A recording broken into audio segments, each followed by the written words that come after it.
অনেক দিন পর আমার পছন্দের শাক ভাজি করব। তো এই তো কলমির শাক আমার খুবই প্রিয় একটা শাক।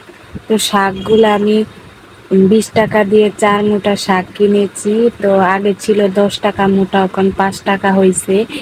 তো যাই হোক, এই তো শাকগুলাকে বেছে সুন্দর করে কুচি কুচি করে কেটে নিয়েছি, ধুয়ে পরিষ্কার করে নিয়েছি। তো একটা কড়াই ভিতরে এখন সিদ্ধ করতে বসিয়ে দিলাম হালকা একটু লবণ দিয়ে।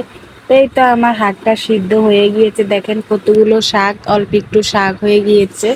তো এই শাকটা সিদ্ধ হয়ে গিয়েছে, এখন একটু রসুন পেঁয়াজ ভেজে নিয়েছি তেলের ভিতরে, তারপরে শাকটা ছেড়ে দিয়েছি, দিয়ে উল্টিয়ে পাল্টিয়ে এই তো ভেজে নিয়েছি শাকটাতে। এই তো ভাত দিয়ে খেতেছি, মানে কি যে মজা লাগছিল!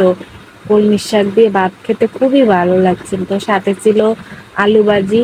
তো খুবই খেতে টেস্টি ছিল। তো আমার প্রিয় খাবার। তো সবাই ভালো থাকবেন।